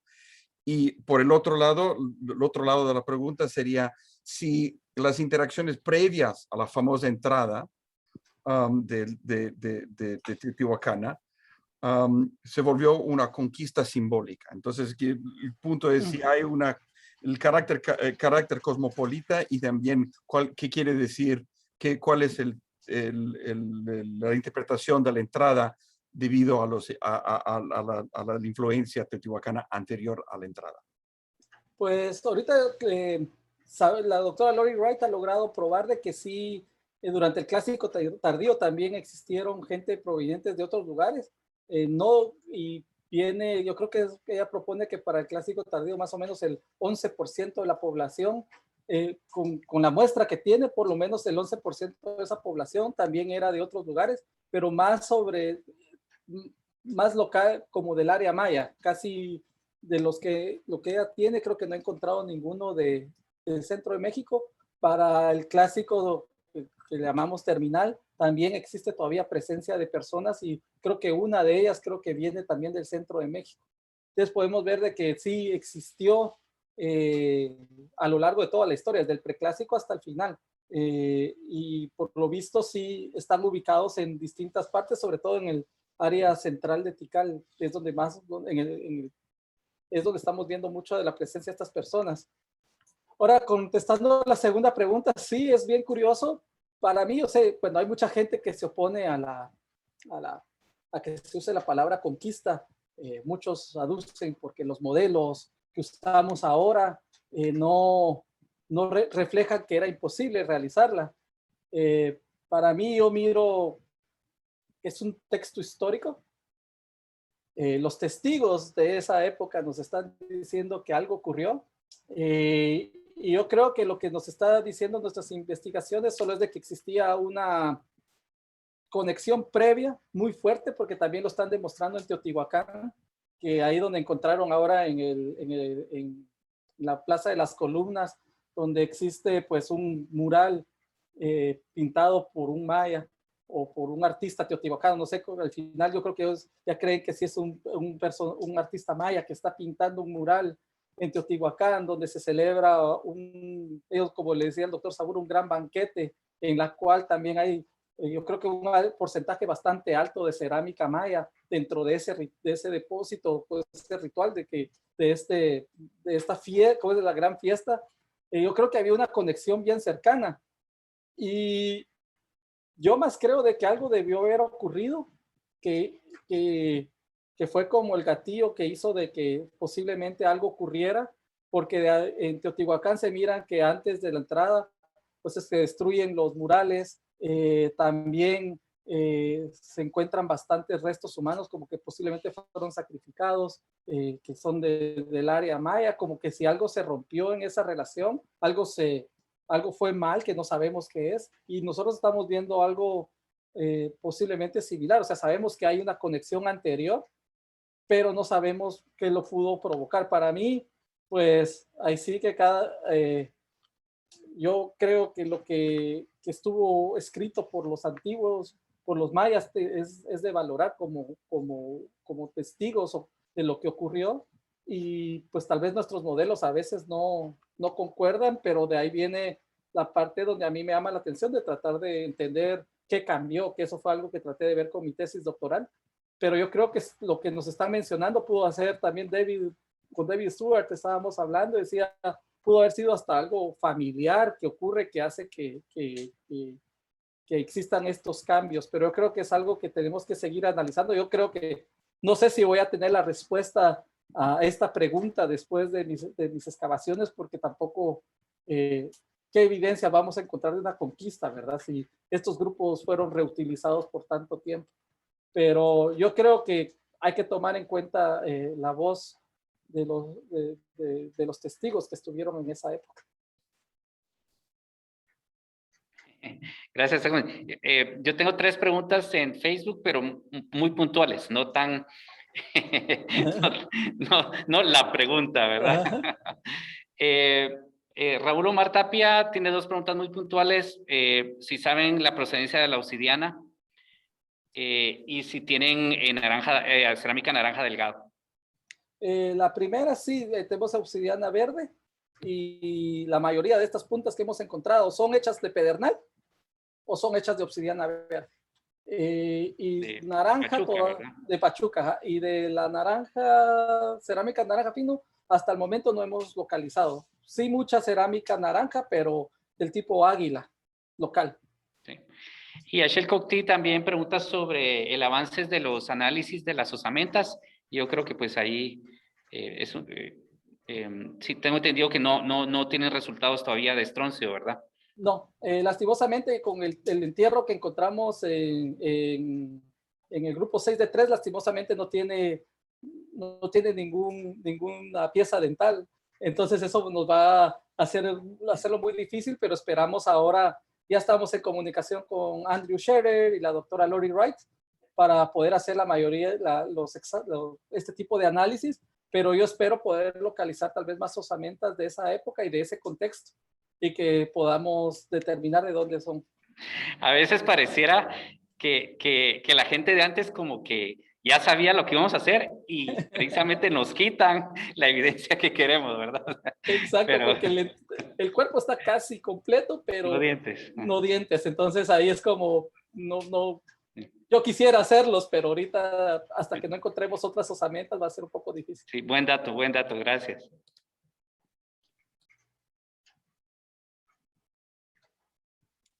Muy bien.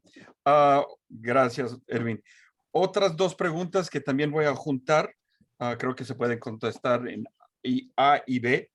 El primero es de Octavio, y que pregunta, siendo la ciudadela de Teotihuacán estrechamente vinculada con la serpiente emplumada, ¿hay indicios o vestigios de su presencia adoración en la ciudadela de Tikal? Y la segunda pregunta es más una pregunta obviamente relacionada a todo este tema, pero de tu proyecto en general, y de Mary Clark, quien pregunta si el proyecto tendrá planes o oportunidades de colaborar con los proyectos y los arqueólogos investigando Teotihuacán? La primera, hasta la fecha no hemos encontrado ninguna evidencia, pero este año que vamos a seguir excavando bastante fuerte el grupo 6 de 3, tal vez podamos encontrar alguna información, pero por el momento iconografía que represente la serpiente emplumada o algo así todavía no hemos localizado. Y la segunda pregunta, sí, estamos ya colaborando con la doctora, ya vamos a hacer una colaboración con los miembros con el doctor Saburo, que con él estuve comunicándome muchísimo, porque cuando encontré todos estos fragmentos yo no sabía qué hacer, cómo los comenzaba a analizar. Y el doctor Saburo tuvo el bien de comunicarse conmigo, estuve hablando con otros arqueólogos en el centro de México para poder, el doctor Saburo cuando hace un catálogo de todos los fragmentos de incensarios que localizaron en este taller, que son casi 20,000, y comenzaron a hacer a tener la iconografía. Él me mencionaba que con los de la costa sur no encontró muchas similitudes, pero lo curioso conmigo, cuando comencé a analizarlos, la iconografía, sí hay mucha iconografía que es muy parecida. Hay gotas, la forma como representan gotas o sangre, son muy similares, pero sí ya estamos comenzando a trabajar. También el doctor George Walker, que ha trabajado mucho la lítica de Teotihuacán y tanto como la maya, él va a estar con nosotros este año analizándolo. Lastimosamente, como la pandemia nos dejó inmovilizados a muchos, no pudimos hacer muchos de estos análisis, pero ya estamos en conversación y con colegas del centro de México para que nos ayuden también a ver los materiales de acá y nos ayuden a entender los contextos que estamos excavando.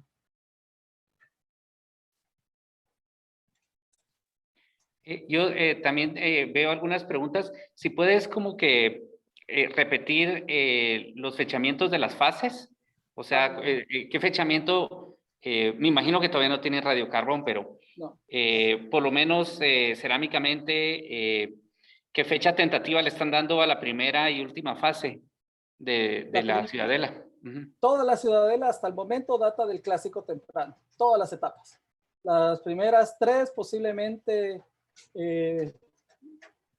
las primeras tres y la cuarta posiblemente fechen del 250 al 350, al 378, y dos por lo menos sabemos que fechan después del año 378. La de tierra, que es la última, posiblemente estamos hablando del año 450, 500. Eso, bueno, la ventaja que tenemos en Tikal, que ya se tiene un análisis cerámico bastante, que está bien estudiado, y el doctor Laporte hizo un estudio bastante riguroso, y eso nos ha ayudado a poder fechar tentativamente estas etapas, pero sí, todos son del clásico temprano. Posiblemente exista una preclásica, porque también hemos encontrado material revuelto del preclásico con el clásico temprano, pero no está asociado todavía a una arquitectura. Posiblemente cuando examinemos más la primera etapa, puede ser que también esa sea del preclásico.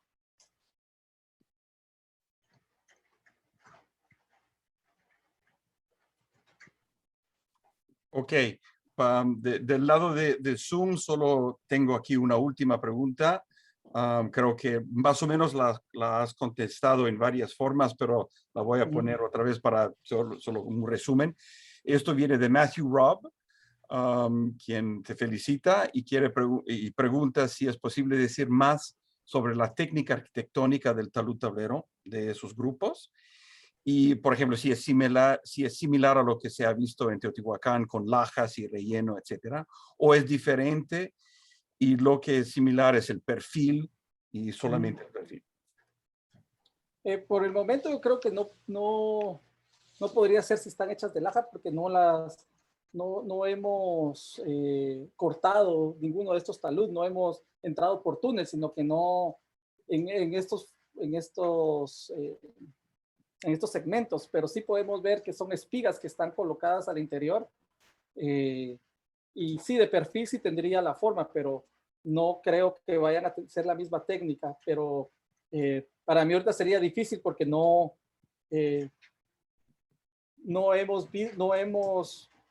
podemos ver, no hemos entrado para ver el interior no sé si tiene sentido lo que estoy diciendo, pero hemos encontrado el talud tablero, pero lo hemos excavado hacia allá, pero no hemos visto cómo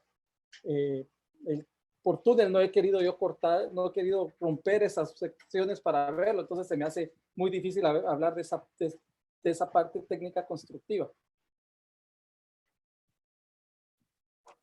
Muy bien, gracias. Ya estamos finalizados con las preguntas de Facebook. Creo que hay una más de Zoom, ¿verdad, Marcelo?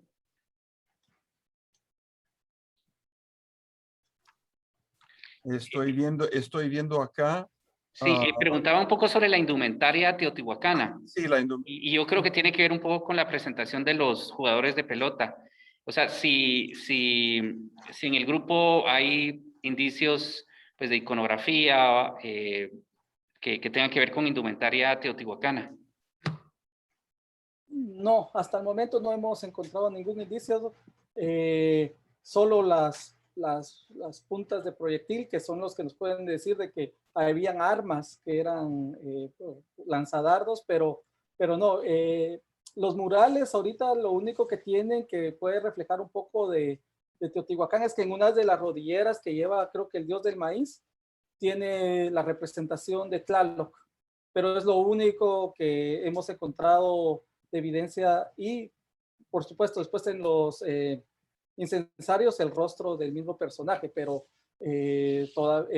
posiblemente las borlas que tienen los incensarios también acá, que es parte de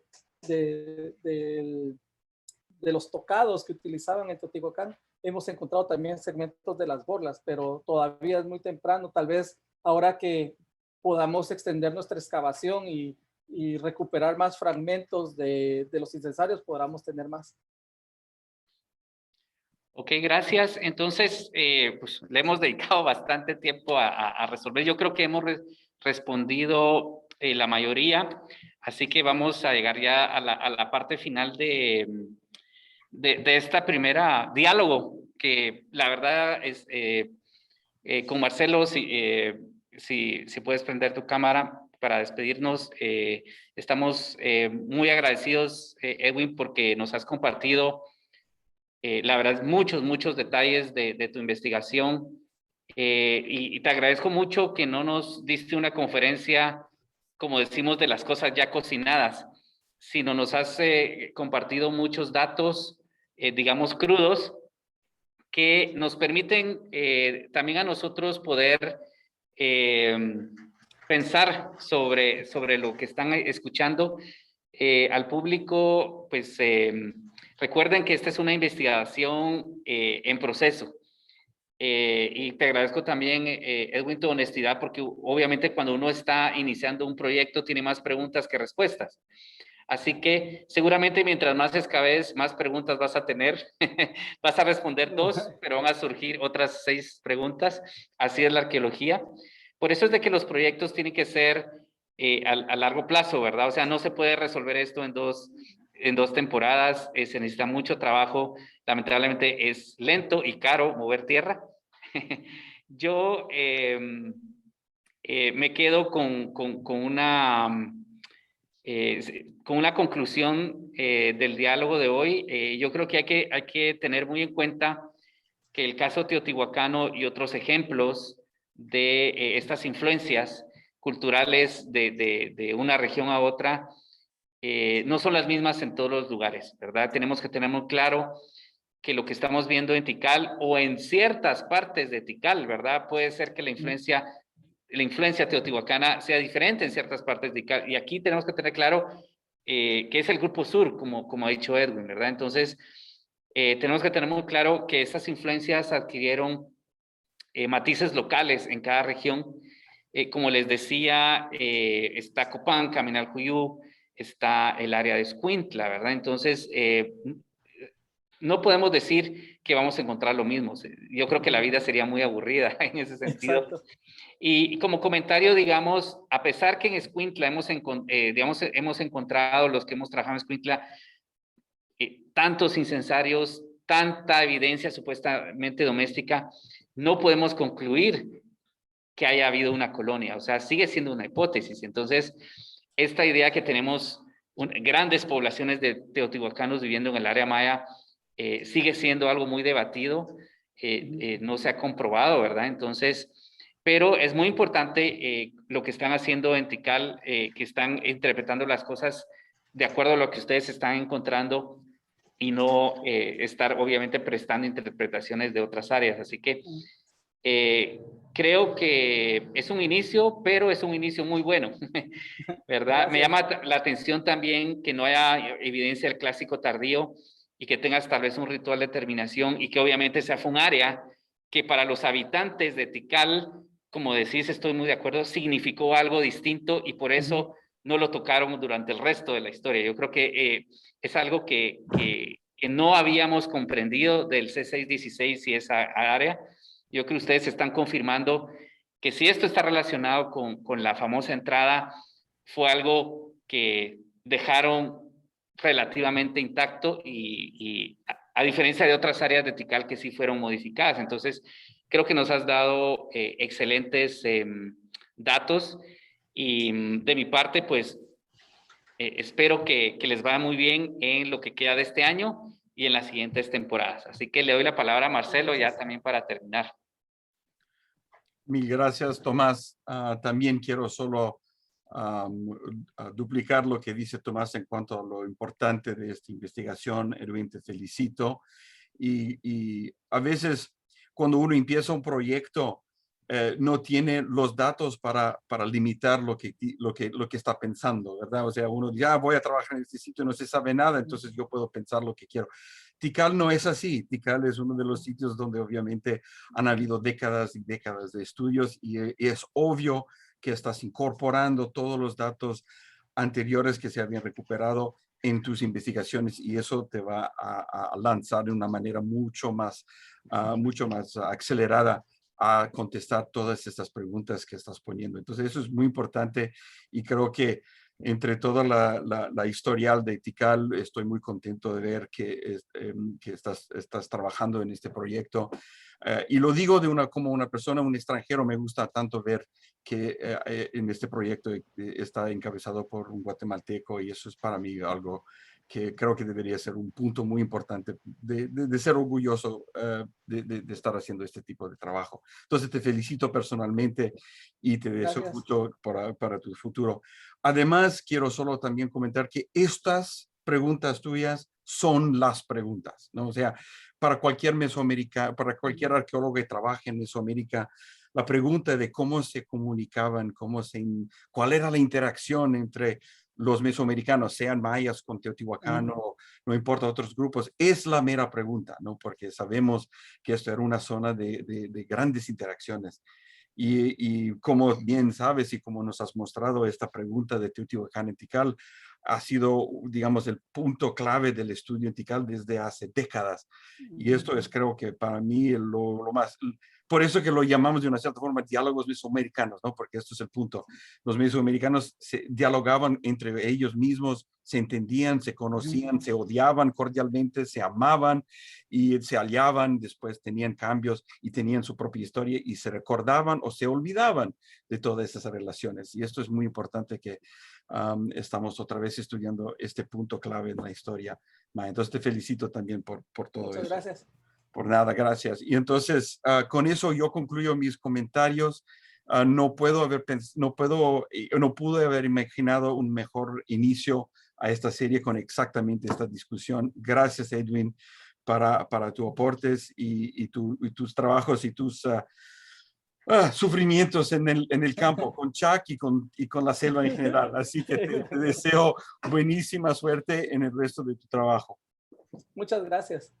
Muchas gracias a ambos por haberme invitado y feliz de haber iniciado este ciclo y pues que eso es lo bonito de encontrar un espacio donde podamos seguir comunicando.